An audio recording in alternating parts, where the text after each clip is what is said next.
This is CTO Insights, a podcast on engineering leadership. I'm Katerina, your host, and I will be bringing you insights from senior engineering leaders and experts on creating a culture of high performance. Today, I have the pleasure to host Ryan Singer, author of ShapeUp, a framework for managing software development that has changed the way modern leaders approach planning and development.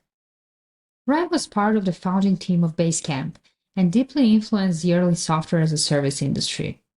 Over 17 years, he designed features used by millions and invented processes for designing, developing, and shipping software, evolving from UI designer to product manager to head of strategy. He's now fully focused on supporting product and engineering leaders to enhance the performance of their teams by implementing the ShapeUp framework through his consultancy Felt Presence. In this conversation, we break down the framework from a practical perspective. We discuss how ShapeUp flips the traditional project approach by starting with the question of how much time the team wants to spend on a project, rather than estimating the time needed. Ryan talks about time bombs, items that, in traditional agile processes, tend to surprise us during development and delay the release. He explains how shaping can minimize this and how you can gradually incorporate it within your existing processes. We debunk the most common misconceptions about the framework and cover strategies for resolving common challenges. It's a very insightful conversation, and I hope it challenges your view of traditional software development. This episode is brought to you by Adiva, a global talent network that I founded back in 2014 that connects the world's best companies with the world's best tech talent. At Adiva, we provide access to a global network of top-tier tech and product talent ready to hit the ground running. With the ability to introduce a candidate within 24 hours and an exceptional 98% success rate on trial engagements, Adiva offers the flexibility for companies to scale their teams up or down as needed. If you're looking to expand your team, drive momentum in new projects, or need to backfill a role, Adiva might just be the solution you need. Visit adivait.com to get started. Ryan, welcome again, and thank you for accepting my invite to join me today. It's been a while since we last connected, and I really want to dive further into the ShapeUp framework, the actual real-life implementation of it, and how we can make it work in any type of organization, really. Great to be back. Thanks. Yeah. Let's kick it off with a quick overview of the framework for people who are not familiar with it, so we can dive further from there. So probably the biggest idea is flipping around how we start projects when we kind of are doing the original kind of the first definition of a project. Especially your technical audience will be familiar with this thing where somebody brings us either some kind of a brief or a description of a problem, or maybe in some cases there's like a Figma file or something like that. And then we say yes. And then we end up weeks and weeks and weeks and weeks dragging on because of what we said yes to, and we didn't really know what yes meant, you know. And of course, we have all kinds of techniques that are supposed to help us to somehow estimate what it is, when we say yes. And the main idea of ShapeUp is actually kind of flipping this around, and instead of saying yes to something when we don't know what it means. Instead, we kind of go the other way and we start off by saying, well, how much time do we actually want to spend on this project? What's our appetite instead of the estimate? And then if we think that we have, a certain amount of time for certain people to actually do some work, then we have an interesting design problem of what can we actually fit inside of that time box? What are the trade-offs that we can make, including especially hard technical trade-offs, so that this is something that we can actually do where we understand what we're saying yes to, and we can really ship it at the end and feel good about it. So this is when we get into the details of what that looks like, that can be a little bit different from the side of the technical implementer versus more the business side, depending on where you sit. But it's more about kind of focusing on what is the outcome we're really trying to get to? What is the value that we're actually trying to deliver here? And instead of thinking we're going to kind of iterate sprint after sprint and eventually figure it out, we actually want to be more intentional and say, well, we actually should understand where it is that we're trying to land from the beginning, you know? And so it's a little bit of a swinging back from a lot of what we have learned as the normal way of working in kind of Hmm. agile frameworks and stuff like that, you know? But at the same time, the other big aspect to it is the level of detail that we describe. So if we are just saying yes to a Figma file, no matter kind of how we designed that Figma file, there's still going to be a whole bunch of unknowns and a bunch of things that go wrong when we actually start to implement that, right? And on the other hand, if we say yes to something that is a kind of very fuzzy, too fuzzy architectural drawing or something, then again, there's going to be a whole bunch of complex realities that weren't taken into account when that fuzzy architectural drawing was made, you know?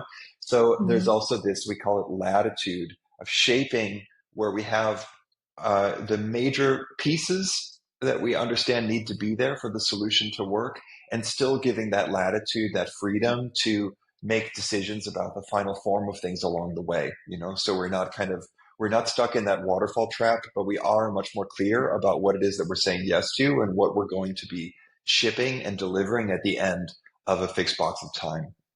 Right. I would love to go into the details of the actual implementation compared to Scrum, for example, or maybe in Hmm. parallel to Scrum, because for a lot of companies, that's the norm right now. Hmm. But just a step back, and while we're here at the intro stage, what would the ideal team that does the shaping be? Like a textbook example. Mm. You know, the funny thing that happened is I thought there was a textbook example when I wrote the book because I was very much inside of this universe of Basecamp and 37 Signals, and I hadn't seen how many different ways there are to configure a Hmm. company and how many different ways a team can work. And that's been the big adventure over the last 3 or 4 years, is working with a really bigger variety of teams and finding all kinds of ways to implement this. The so there isn't a fixed answer in terms of this person, this person, and this person. The key point where we can start answer it for ourselves is what's happening today. If we need to make a change, is there are things that are blowing up in the middle of delivery of like, oh, we never thought about that. Oh, this thing is harder than we thought. Oh, this is an edge case that totally changes, you know, the design of what we're doing. And those things are like time bombs. It's like they have been ticking inside the design the whole time, but nobody asked that question or kind of pushed into those unknowns earlier in the process to Hmm. actually try and have clarity around, is this thing really going to work or not? And so what we're doing in the shaping work before we actually kick off, let's say a 4 week or a 6 week time box, whatever that is we're actually trying to figure out where are the time bombs that are hidden inside of this piece of work, you know, and how do we actually uproot those and diffuse those so that when we get into the work, there's always going to be things that surprise us, but they're not going to be things that kill the project or double the length of the project. They're not going to be those big things that we're dealing with all the time, you know, those big blockers. Yeah. And when it comes to kind of how do we actually spot those time bombs, that depends on where they're hidden. So if we're doing a piece of work that involves changing some legacy part of our backend system, you know, there are going to be people who know the truth of what's hard and what's not hard and what will it take to make certain changes in that legacy system because they know that legacy system, right? And there's a big difference between somebody kind of waving their magic wand saying, you know, everything is possible. It's just computers and logic. So we'll find a way versus like, oh, our email transaction system wasn't designed to handle that. And right, those Yeah. kind of things. So it's really a question of bringing the knowledge together for this particular project, which is going to touch these things. You know, this type of interface work needs to happen, this back end thing, or this integration, or this third party, all those are the things where we want to have the people who really understand those things there before we actually fire the starting gun and start the clock on that time box when we've already before we actually kind of say yes we're starting and we're going to deliver this 6 weeks from now. How would it look like then at different companies at different stages? For example, a startup or a scaling company Hmm. more similar to Basecamp, and then an enterprise where the processes are much more rigid. It's much more difficult to change whatever is working right now, even if nothing is working, companies are reluctant to change, at least at that size. So how would it work with the teams that already exists in all of these company stages? It doesn't look dramatically different if you are a at the 5, 10 person stage, or if you're at the 50 person stage or the 100 person stage. Throughout those phases, it's not so different. The places where it might start to really look different is if you're in a company that has 500, 1,000 people, and you're not deploying this new way of working across all those teams at once. You are more an island in a bigger Hmm. universe. In the cases where you are still small enough that a CTO might be adopting this change or wanting to make some changes in this direction, you can still have a kind of overview of everything, and you can kind of directly impact how the teams are working. And in a case like that, it can very easily be something like, um, we'll see in a shaping session. Let's say we're talking about let's say a 3 hour work session, okay, where we're going to do some shaping. There's going to be someone there who very well understands the customer context and the kind of business outcome. And that's usually going to be someone who is coming from either a more sort of a sales role, Hmm. which is at a smaller company, usually kind of the CEO type. Usually they're more in this, or you might have a kind of a head of sales, or you might have a VP of product or a CPO, somebody who's looking at this more from like, what is this change kind of supposed to do from a customer and business and value perspective? And then what a lot of people who kind of just read the book, a common mistake is to just have that person, kind of the product person, and a designer together and then shape like that. And the thing that's really missing there is the technical person, because all of these time bombs that we talked about, they are mainly technical, right? Mm. That's where the real complexity is, because in the end, we're building software. That's what we're doing here. Yeah. So there, it can, in some cases, it can be a CTO who's hands-on shaping everything on the smaller teams.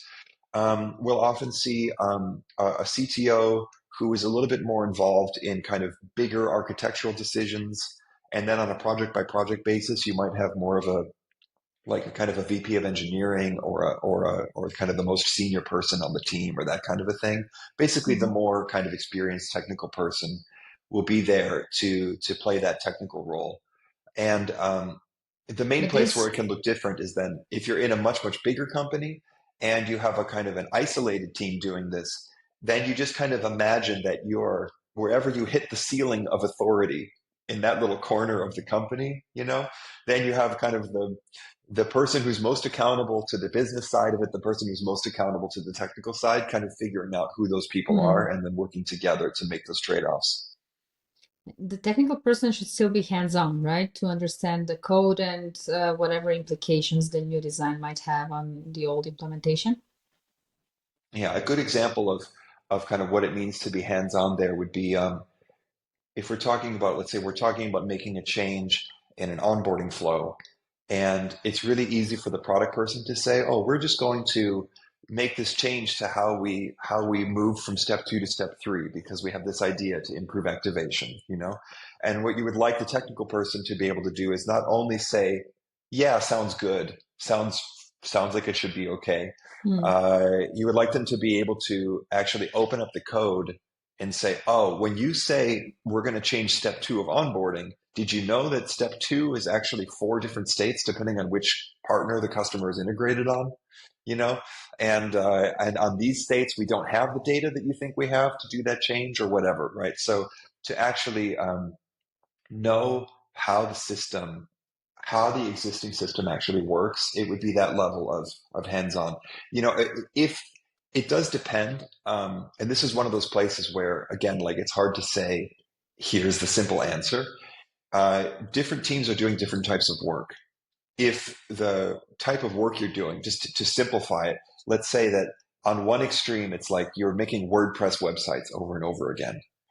There's no real kind of deep technical mystery there. It's more like putting the same Lego pieces together that you've done 100 times before, right? So if you have a basic literacy of how this stuff works, then you can shape it and it's fine. Or a lot of the projects that I worked on at Basecamp, for example, they rarely involved a kind of a deep complicated legacy part of the system that had some really weird implementation detail. Usually it was a little bit more like looking at it in terms of, well, how does a CRUD app work? And as long as I can kind of visualize the information that goes into the database and how I read it back out again, then I could kind of shape something, Mm. you know? So if you're in a more of a very modular world of things that you've done a million times before, you know, or you're doing kind of more the CRUD app thing, then a certain level of generalist knowledge might be fine. But as soon as you get into an area where there is legacy code or there is real implementation complexity on the back end, that's the place where the things that we think are going to be easy are not. And we need to actually understand what is going on in that code so we can either go with the grain of it or cut it out, carve out a piece and build something in a different way, or figure out how to, you know what I mean, like kind of layer Mhm. ourselves, protect ourselves with some kind of a layer in between. There's so many approaches there, but it depends very much on the system that we're working on and the area of the system we're in. Yeah. And in those large enterprises, you definitely need someone who is more hands-on because there's often a coupled code in the background and then it needs to be considered. Yes, and these are the kind of things where if we take a really hard look at what it is that we think we're getting into in this project and what connects to what, you know, in the system, and we do that in the shaping phase before we kick off the project, we can expose major issues, you know, like major issues that would become weeks and weeks and weeks of delay in a single 3 hour session, you know? And versus if we kind of just wave it on through and say, oh, it'll be fine. They'll, you know, let's empower the team to figure it out. You know, it really Yeah. means like, well, let's make it their problem. And then they're supposed to be delivering and they don't maybe have the overview also that someone more senior might have. And then they're in a really bad position to deal with those unknowns if they're surfacing later, you know? Mm. So there's a huge difference if we can kind of uh, like diffuse those time bombs in the kind of controlled atmosphere of the shaping session before we've made a bunch of promises to Yeah. people versus if it's happening later inside the time box. So let's compare to the more standard process companies follow just to make it more tangible. Let's Hmm. say we have a 2 week sprint and we do grooming, sprint planning. People are expected to estimate right on the spot, so they usually don't have enough context of whatever might be challenging or if there's anything that can, any time bomb, as you call Yeah. it. Hmm. And then they give their estimates, pull in a lot of stories for the 2 week sprint, start working, then something happens, the time bomb explodes. They are unable to close the sprint as planned, so most of the time there's spillover, then it goes in the next sprint.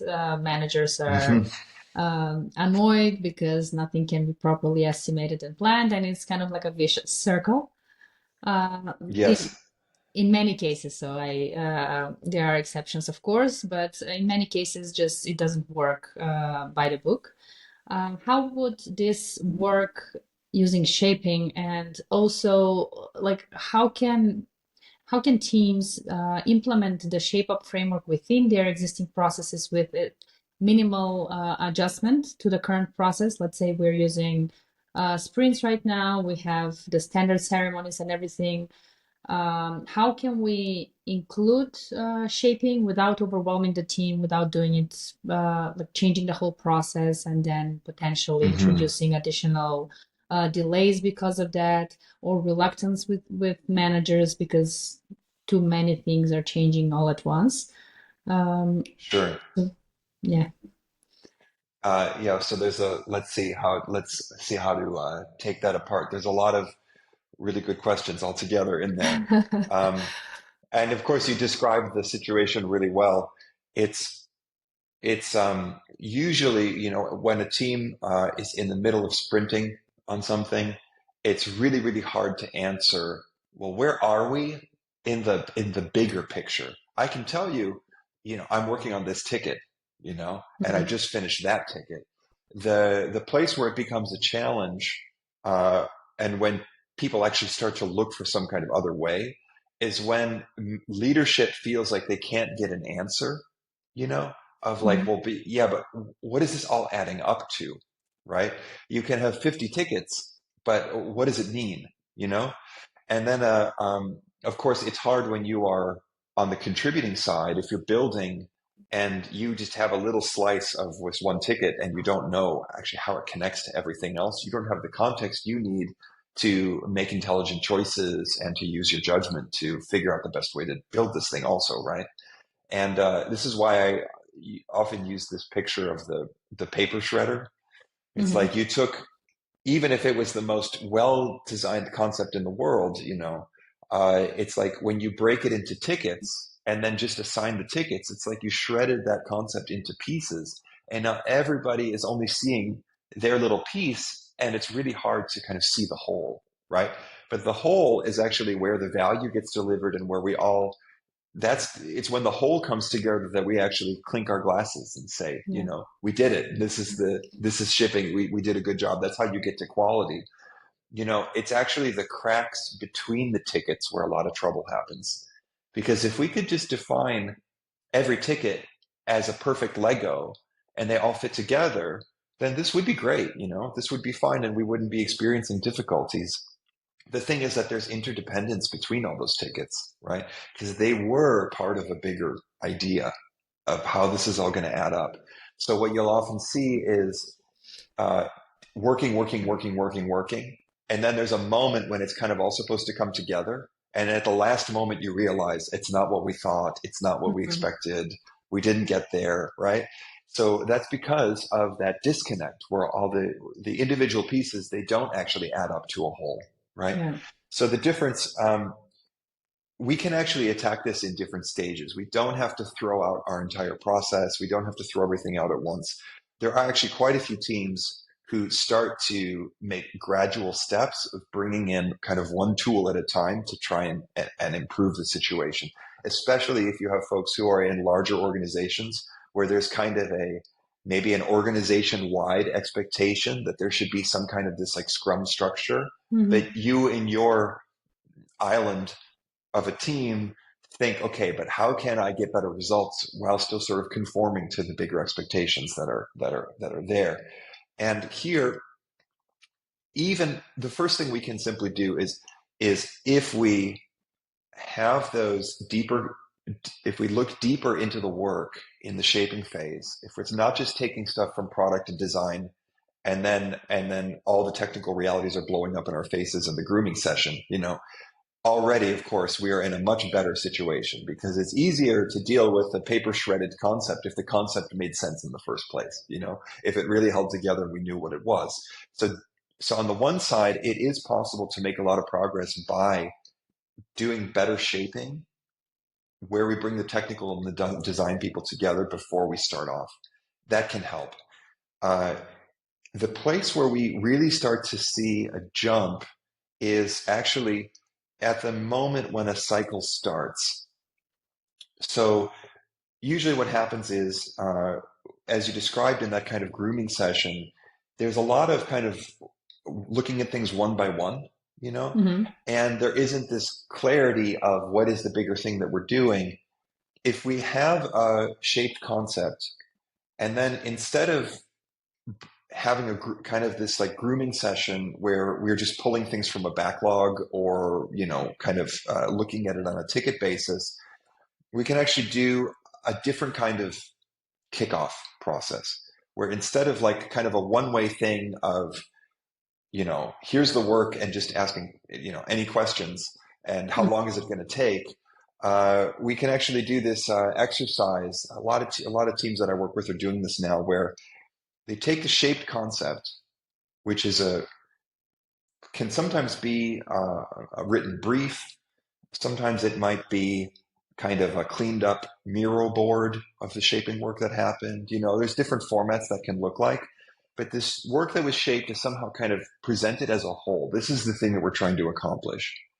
And then instead of drawing from a backlog or creating tickets, the team actually does a little exercise. And what they do is they say, if we have, let's say the time box is 2 weeks, yes, there's still limitations to what you can do, but if you Mm-hmm. manage to stretch to 3 weeks or 4 weeks, then you can really actually get something done. So let's say we stretch to 3 weeks and we say, okay, we're going to draw a box and we're going to say this is 3 weeks of work. And if we divide that box into 9 boxes, and then we say, like, let's think of all the implementation tasks that we are going to need to do that we can at least foresee. And instead of making 50 tickets, we're going to fill in these 9 scopes, these 9 boxes, these 9 divisions of the overall time box. And by working together on kind of making this map of these are kind of the 9 big areas. So basically, the way the exercise looks like is we actually usually have the team to kind of dump everything they can think of that they think they're going to have to do, and then drag those into piles. And we Mm-hmm. make not more than 9. And what happens is if you divide 3 weeks by 9, I mean, each one of those boxes is not very long, you know? And this is, again, it's flipping it around. Instead of estimating, we're putting stuff into the box until clearly the box is too full, right? So we can kind of get to this place where we have a map of the whole 3 weeks divided into the major chunks that we want to be able to release along the way, and then having a really honest conversation of, like, is this really doable or not? When you look at it at each box as one day or 2 days, it starts to get much more concrete as opposed to Mm-hmm. estimating tasks.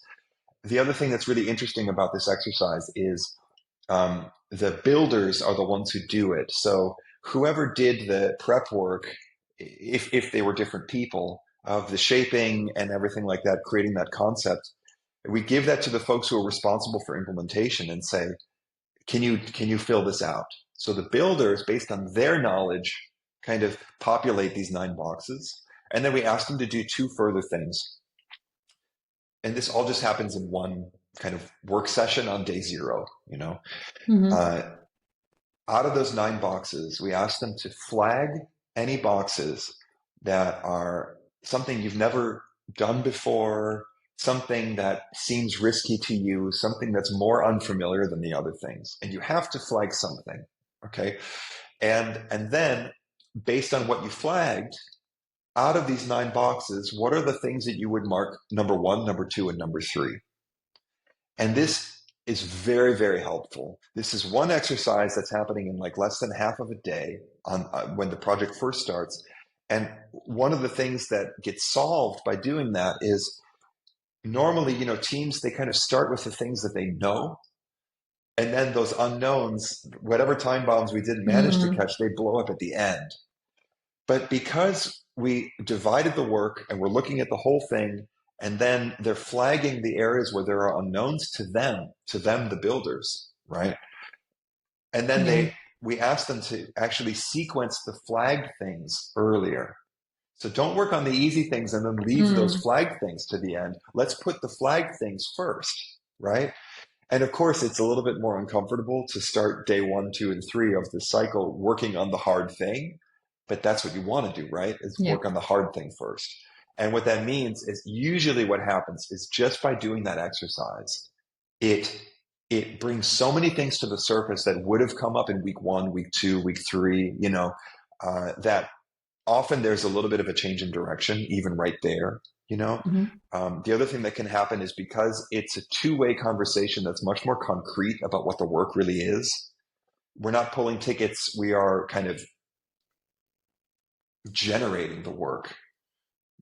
Here's where we're trying to get to in terms of the concept. Well, what are we going to have to do to get there, right?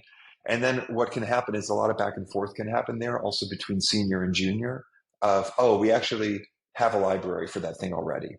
Mm-hmm. Or no, I wouldn't take that approach. We have some experience with that and I would do this instead, right? So those kinds of kind of meaty questions about the like conversations about the approach, those things are happening on day 0. So this kickoff exercise, I first wrote it up in a blog post like 2 years ago, And I continue to be surprised when I get emails from people saying, "Oh, we read your blog post, and we've been doing the kickoff every cycle for the last 6 months or whatever."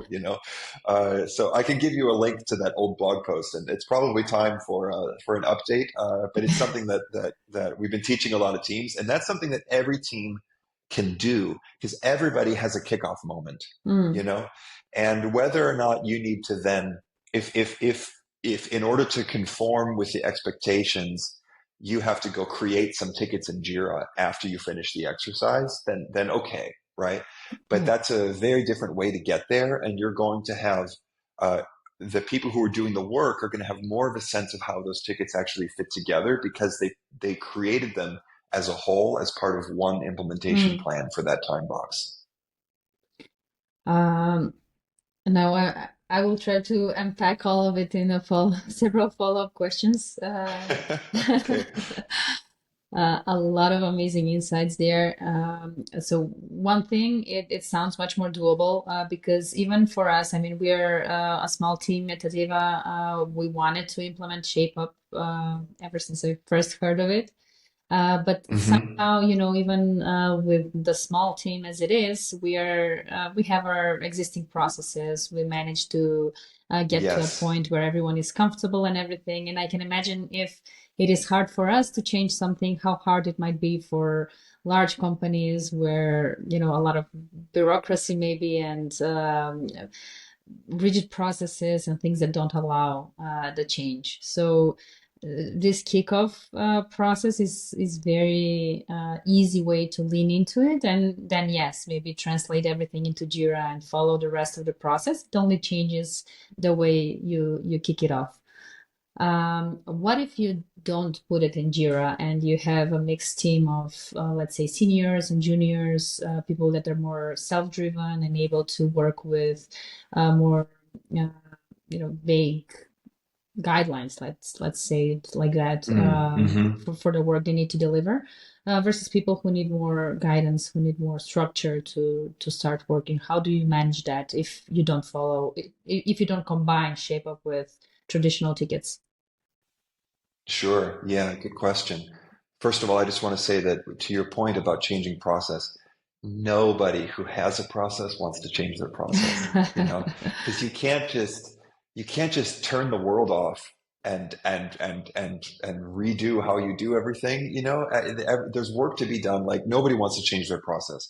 And that's why I've been learning it's so important to look at these things more in terms of tools that we can Mm, use in different moments, because we yeah. have all of these different moments. The moment when we're making a decision about which project to do next, the moment when we haven't committed to this project and we're still kind of doing some spiking and figuring out some technical unknowns, the Mm, moment of that kickoff. Those are all, and of course, another moment is the moment when we are halfway through a time box, whether that's 2 weeks or 4 weeks or whatever, and somebody's thinking, how are we doing, where are we, right? That kind of review moment or that check-in moment, that's another real moment. And so all these things are kind of what are the different tools that we can pull into those moments to get better results, um, when it comes to your question about what to do if you don't have tickets and so on. Um, uh, by the way, one thing I should mention is that of course tickets aren't bad. Tickets are perfect for urgent work where you have a stakeholder on the other end that's on fire. That's what mhm. tickets are for. So every customer service tool is ticket based because Yeah. there's a reason, because the person on the other end of that ticket is waiting, right? But we use tickets for work that doesn't have a human being on the other end. It's just a little arbitrary slice of some implementation that we created, Mm, right? And that's something very different. It's very different if there's a human burning on the other side versus, um, or, if there's urgency on the other side versus if it's just a slice of work. I've been surprised to see how many ways people hack their existing systems. There are people who will hack if someone is using a ticket-based system like Linear or something like that. Sometimes I see them hack it where they will create basically one issue in that tool that corresponds to each of those 9 scopes. Mm-hmm. And then they will do kind of track the implementation of work as like sort of like kind of metadata on that issue in different forms. I've seen people do that in a lot of tools. It's not ideal, but it seems to work for some teams. Mm-hmm. The thing that I've noticed is that once you kind of really get into the middle of a project, the definition of each scope can change a little bit. You might want to rename something or break two things apart or whatever. So it's nice to have some flexibility there. If teams actually don't have an existing tool, the thing that I've seen work quite well is to do this kickoff exercise in a tool like a Canvas tool like Miro or Lucidchart or Excalidraw or something like Mm-hmm. that, and just you can kind of do everything with stickies or little boxes or whatever, and just keep that as your kind of first draft implementation plan, right? And then when it's time to check in, maybe the product person is getting itchy, or you have a kind of schedule of, this is day 4 and this is when we check in, or this is the end of week 1, whatever it is. When it's time to check in, we can pull that map up again. And this thing that we created at kickoff, it's like our map of the work as we understood it at that time. And then what we can do is we can say, what's on here that we can check off? Maybe even there's a whole box that we can kind of say we've conquered this territory on the map. This whole box is finished, and this is where we see, for example, uh, release management and QA and so on starting to tie into this notion of these 9 scopes. Mm-hmm. Because if I'm focused on getting one of these major pieces done, I can QA that independent of the other pieces. I can start figuring out what I have to do in terms of deployment, or maybe I can put that behind a feature flag or whatever it is that's in your release management flow there. Yeah.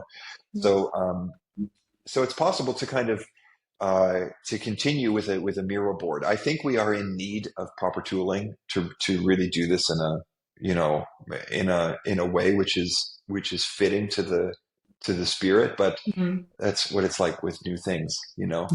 I haven't seen any teams kind of fail for lack of tooling, but there's a lot of experimentation going on right now. Yeah, I would imagine for teams using Jira that what you just described, that is how I first imagine hacking the process, like getting a ticket Hmm. for each of those 9 pieces. The juniors, back to them, we didn't cover that explicitly, or I didn't get it from your answer. So if you have people who are not that self-driven, you have a Miro board with some notes on it, and I want to go back to the fixed time variable scope concept in a bit. Mm, Um, mm. how do you give enough structure for them to be able to deliver what they need and what they're expected to? At the Yes, same time, yeah. this is such an important question.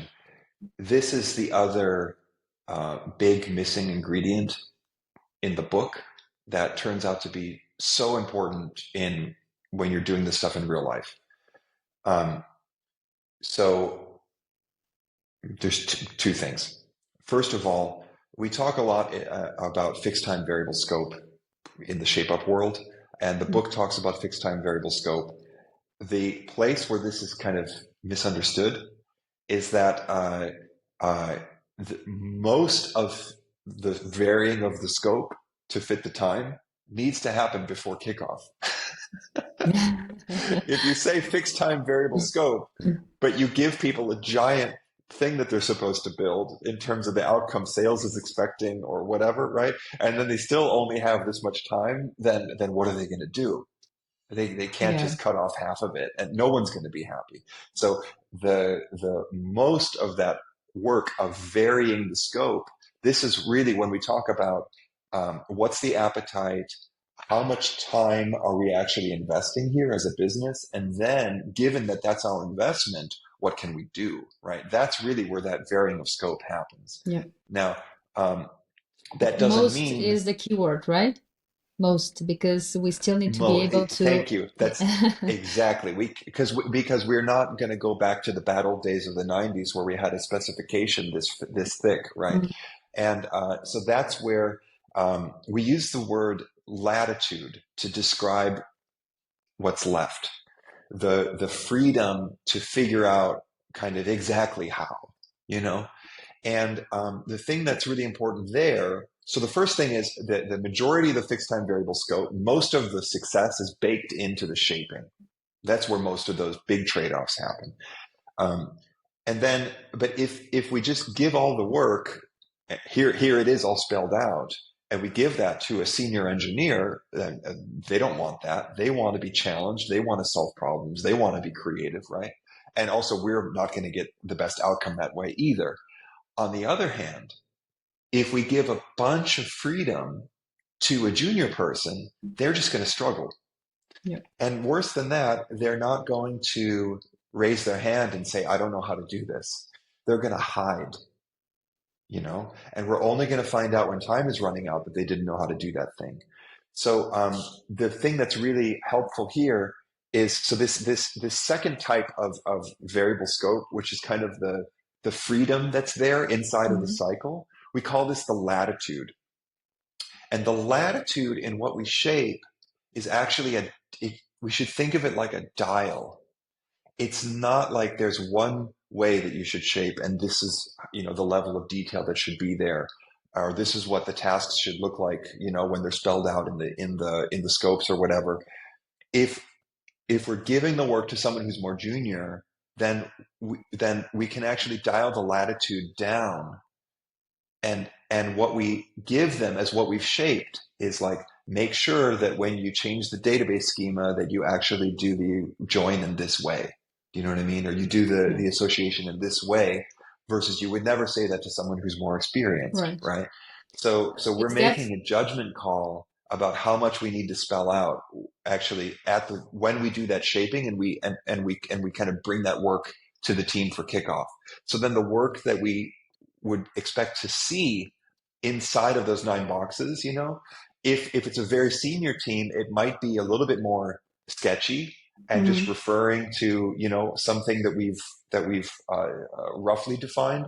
Versus if that's somebody more junior, in order for them to be more successful, that might be actually quite detailed and really spelled out in concrete terms of what that task means. Is that done during the kickoff or during the shaping? The level of detail. Uh, that's also interesting. Um, if we It kind of depends on how Everything depends. well we know. Yeah, it depends on how well we know that person. And the nice thing is that the kickoff exercise is actually um, a kind of measuring instrument that helps us to correct ourselves. So when we give them the work and say, here, please do this exercise and create scopes of implementation scopes of how you think you're going to do this. We want to give them something that they understand, right? So already when we first kind of walk into that kickoff process at the end of shaping, the more that we had those people in mind when we shaped, the better, because then we can add in the detail in those areas where they need it. But it's not our last chance, because if it was too fuzzy, and then we give them that work, or that brief, or that package of shaped work, and then they come back, and what's in the boxes just doesn't look real to us, or it doesn't look concrete, or there's big holes in it, then we can that's like a feedback moment for us who did the shaping, right? Hmm. Because especially if you have someone, the senior technical person is looking at this implementation plan and saying, I don't think you know how to do this. I can tell by what's written here. On the other hand, um, if we overdo it and we give that task to a senior person, we'll hear the angry words coming out of their mouth of like, you give me this when what are you crazy? You know what I mean? You think I'm a child, like, you know? So Yeah. we'll also know, right? If we overdo it, because they will not be smiling at us, you know? Yeah. But that's a really great calibration moment. So it's both. It's what comes out of the shaping, but then also we get that kickoff as a chance to tune and adjust, and then get to a point where we feel on both sides that we have confidence in this implementation approach and that it's a good place at least to be starting from. But then, if it's a mixed team, you would have a higher level detail in in the shaping document, and then leave the team during the kickoff to specify more details if needed to give work to more junior members of the team. You know, I personally am more, I lean more towards really trying to get to know everyone's role in the team, and to really try and fit that as well as possible. So if there is a mixture of junior and senior, rather than kind of, indexing on one or the other and then hoping that we can fill in during the kickoff, Mm-hmm.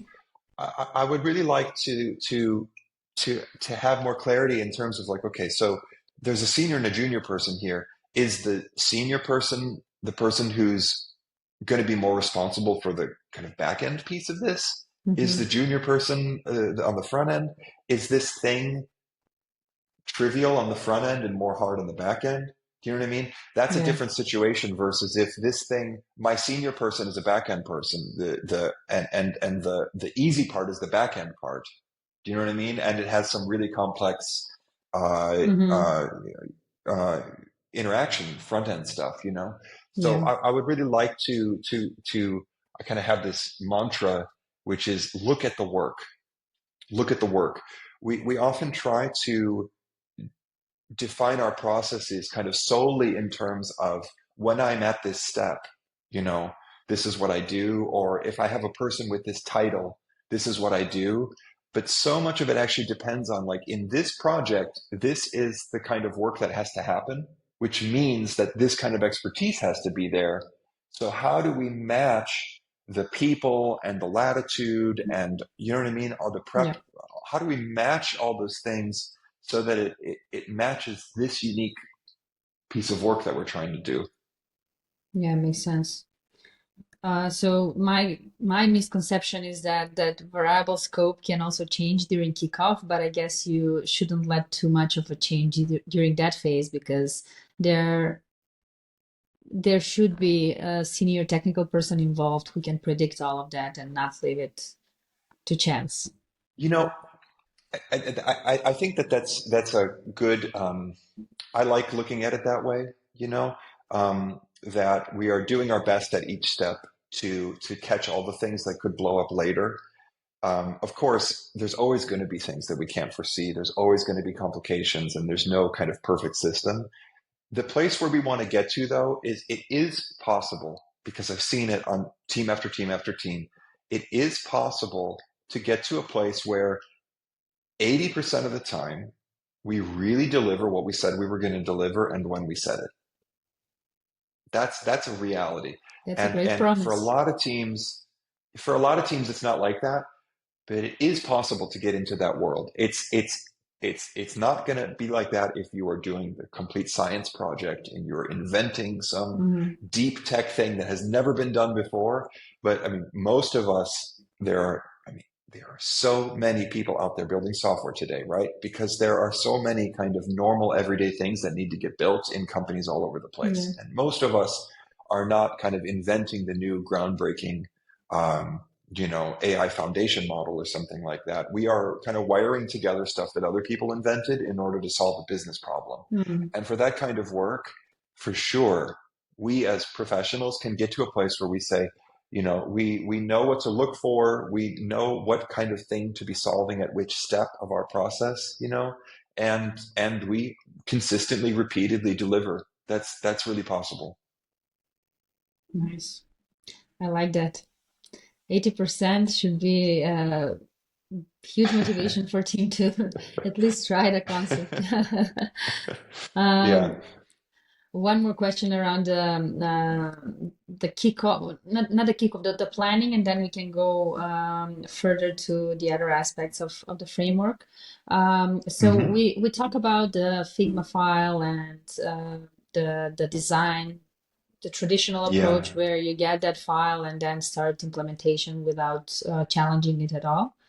Um, in Shape Up, the roles are kind of inverted. You still have that high level concept at the beginning, or maybe a product design person, as you usually want to say, the architecture versus interior design. Um, Hmm. at what point is that like the final design done? Does the design Yeah. get involved in the kickoff meeting, getting piece of those nine boxes, or how is that part handled? Yeah. So that's not fixed. And it's also not um, there are so many differences between teams. There are teams where you have one designer for 100 programmers. You know, there are teams where you have more designers, but those designers are very, let's say, more kind of graphic design, like visual design Mm-hmm. strong, as opposed to technical. And there are teams where you have designers who are very, very technical and involved in building. And, there's so many different cases. The thing that helps is to work backward from the experiences you're having in the time in inside cycles today. So like um, if you're having situations where something is kind of drawn in a Figma file and then you have to throw that away because it turns out you can't build it like that, or it turns out that's not the right thing.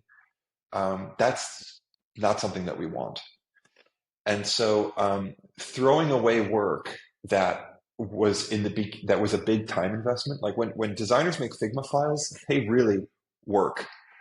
You know, it's Yeah. it's it's a lot of work, and they put so much. I mean, the thing about a Figma file is that it's perfect, and so they have to put their heart and soul to get to that perfection. You know what I mean? And it took Yeah. time.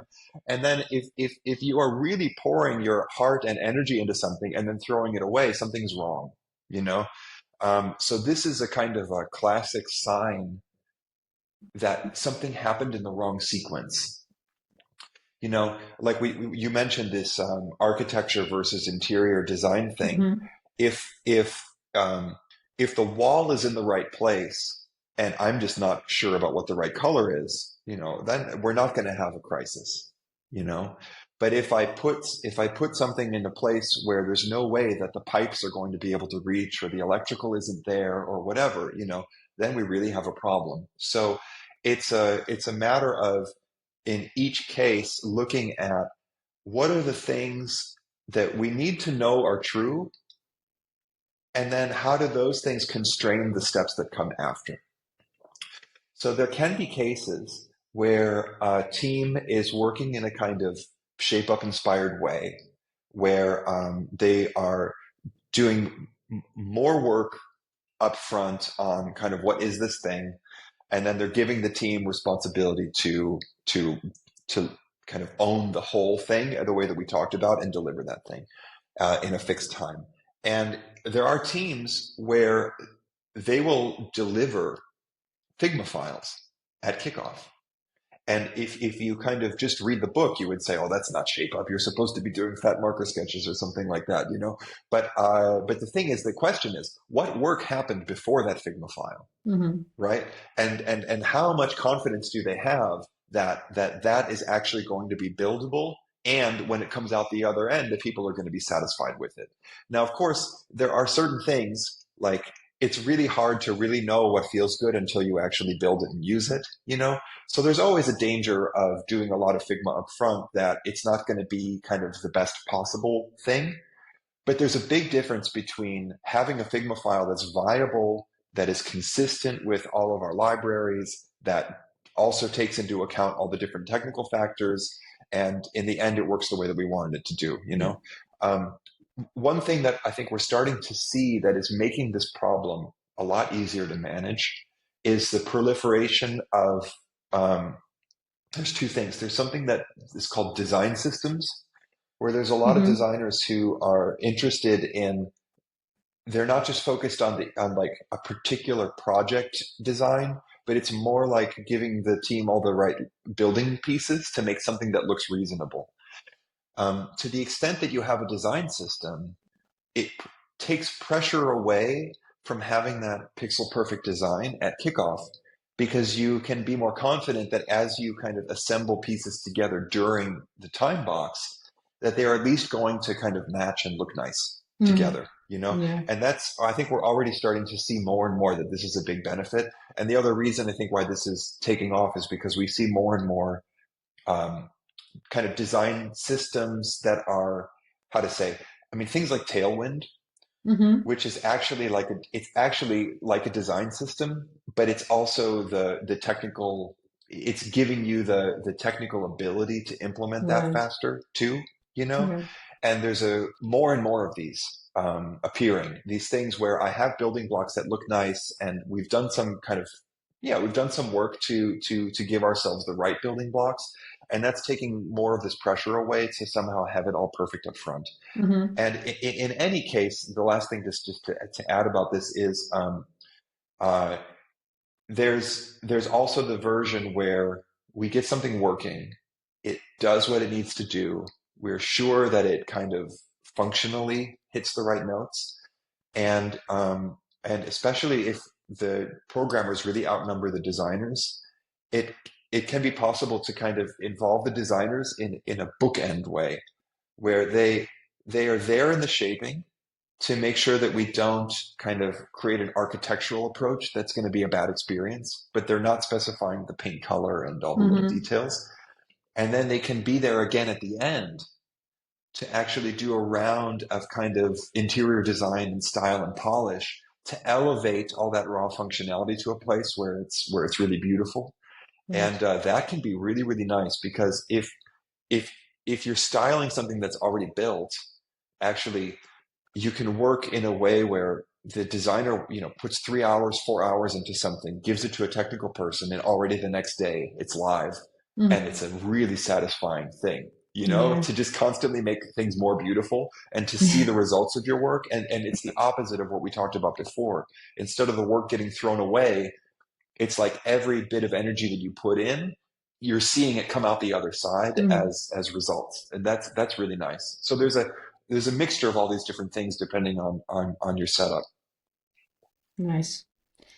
There are a few things that I usually run on to when, reading about the shape up framework, the experiences of people who are considering it or have tried it. Um, One thing, like several things to challenge it, and I want to hear your thoughts on it. One thing is the whole shaping process should enable people to know the bigger picture and what they're working on and everything.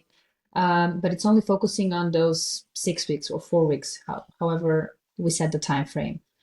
Mm. Shape Up promotes no roadmap, no backlog. For the backlog, it's Uh, understandable from everything you described so far, but the no roadmap part kind of makes me think like the team is not up to speed with the business vision, the bigger picture, overall, what we want to deliver. Can we talk a bit about that? yes, this no roadmap thing is a misconception.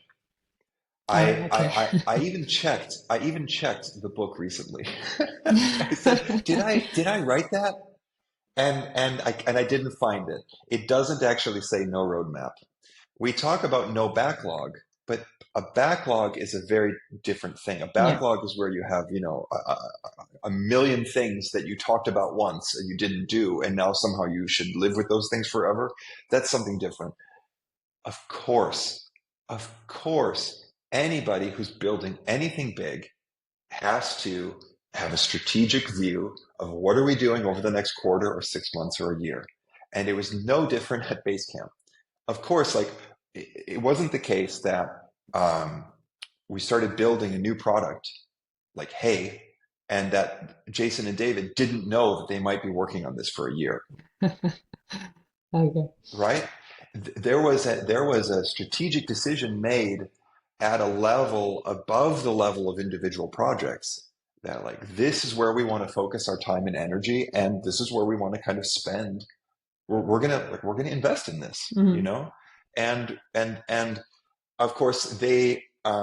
I emphasized in the book something that was really important for us at Inside 37 Signals, which was that we always gave ourselves the freedom to change our mind. So we didn't make a lot of promises about what we were going to do 6 weeks after 6 weeks after 6 weeks in Hmm. terms of the specifics of what we would be doing. Um, and it's really nice when you're in that situation. If you're in a startup environment and you're not answering to external stakeholders and you can give yourself maximum freedom to change your mind, then you have the best of both worlds. You can have a roadmap, you can have a sense of this is what we intend to do and want to do, and you can have the freedom to change if it's not working out or it turns out Hmm. to be harder than you thought or whatever, right? Of course, a big difference between the world at 37 Signals and the kind of outer, like the real world outside, is there were no stakeholders other than Jason and David. Right. There was nobody to align with. And whenever we talk about roadmap, all of the difficulties actually have to do with selling other people on what we want to spend time doing. Whether Hmm. it's people inside the company to investors, or whether it's sales trying to make commitments or trying to get deals going that are longer term, and then that's putting pressure on us for what it is that we need to be building, right? It's always that relationship between different stakeholders that's driving this need that we have to kind of align in what the future looks like. Hmm. And that's a big, really interesting area, and we can talk about that. But the short answer is it's not true that there's no roadmaps. We always need to have some sense of the future, and there's a lot of different ways of doing that. Okay. Okay, that makes sense. And then how do you combine Hmm. that with the betting table? Like if you have a roadmap for the, let's say, a high level one for the whole year and then quarterly Yeah. 6 months, how do you align the two parts of the process? In the years since the book came out in 2019, the thing that I learned again and again and again was that the betting table was a unique thing at 37 Signals, Hmm. and a few bootstrap startups who are exactly structurally the same, you know, Okay. and because this whole notion of the betting table was, of course, it's in principle, it still makes sense that we're going to have this kind of last check before we actually start a cycle and invest people's time into building something, where we are going to make that commitment and take that risk, Hmm. right? So, of course, intuitively that makes sense. But in reality, the decision to invest in something, it really happens before shaping, not after. Yeah. So the book gives you this kind of picture that we're going to shape a bunch of stuff, and then we're going to take a portfolio of what we shaped at the betting table, and we're going to pick the winners.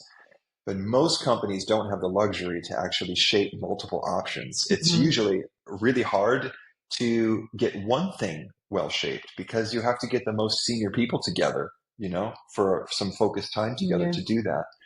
So what we see that really works in practice, is that there is this step of work that we call it framing now.